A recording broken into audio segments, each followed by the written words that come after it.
आपको बताने वाला हूँ मनी लॉन्ड्रिंग के बारे में। मनी लॉन्ड्रिंग बेसिकली क्या है, ये कैसे होता है और ये किस तरह जो हमारा पैसा है, जो मतलब मनी लॉन्ड्रिंग के थ्रू जो पैसा होता है वो बाहर के देशों में जाता है और फिर वहाँ से फिर इंडिया आता है और किस तरह ये सारा प्रोसीजर होता है, तो इसके बारे में आज हम जानेंगे।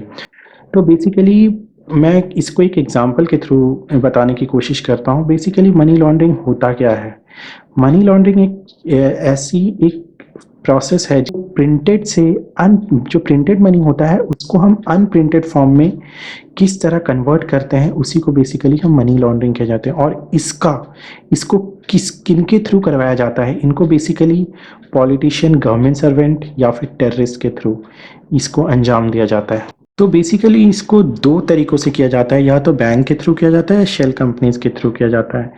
एक्चुअली क्या होता है कि ये जो एक लार्ज अमाउंट होता है पैसों का, इसको स्मॉल पार्ट्स में कन्वर्ट करके बहुत सारे बैंकों में डिस्ट्रीब्यूट किया जाता है, और या तो फिर ये शेल कंपनीज के थ्रू किया जाता है। शेल कंपनीज क्या है? शेल कंपनीज एक्चुअली होती है जिनका ऑन पेपर कुछ भी, ऑन पेपर सिर्फ नाम होता है, बाकी ये फिजिकली एग्जिस्ट नहीं करती हैं, उसे ही हम शेल कंपनीज कहते हैं।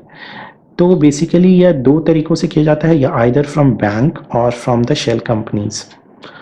तो अब जानते हैं कि इसको अंजाम किस तरह दिया जाता है। तो बेसिकली क्या होता है, एक बहुत बड़े बॉक्स में हम ये जो पैसे होते हैं उसको बंद बक्से की तरह बंद बॉक्स में सबसे पहले फिलअप किया जाता है, यानी कि भरा जाता है, और उसके बाद इसे tax haven countries like Singapore, Dubai, Bahrain, Panama वैसे कंट्रीज़ में भेजा जाता है।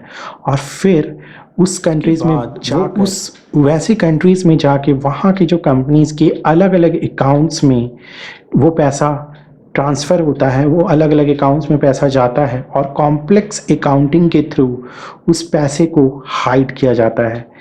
और इसी प्रोसेस को कहते हैं हम लेयरिंग, जिसमें कि वो एक कॉम्प्लेक्स अकाउंटिंग प्रोसीजर को अपनाया जाता है और उसके थ्रू वो पैसा different means account of the companies में डिस्ट्रीब्यूट किया जाता है।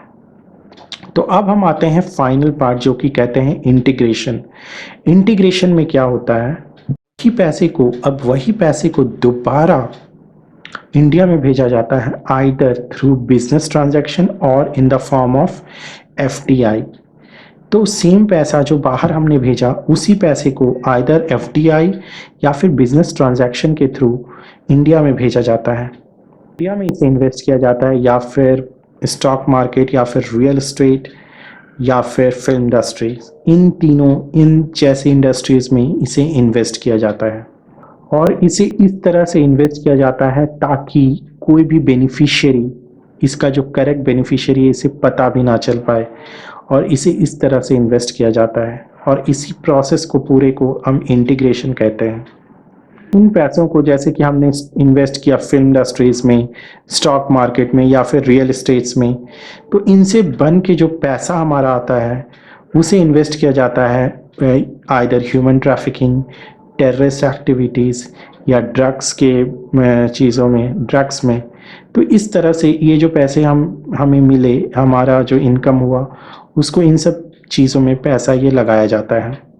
इस चीज़ को कंट्रोल करने के लिए एक ऑर्गेनाइजेशन बनाया गया जिसे हम कहते हैं FATF, जो कि financial action task force. What it does is that ये सारी चीज़ों को मॉनिटर करते हैं, जैसे कि जो भी ऑर्गेनाइज्ड टेररिज्म और इस तरह के जो क्राइम होते हैं और मनी लॉन्ड्रिंग होते हैं, उस चीज़ों को ये वॉच करते हैं और मॉनिटर करते हैं। और इंडिया में है prevention of money laundering act, जो कि जिसके भी बहुत सारे रिकमेंडेशंस हैं, और ये भी एक जो इस एक्ट के थ्रू ये मॉनिटर करते हैं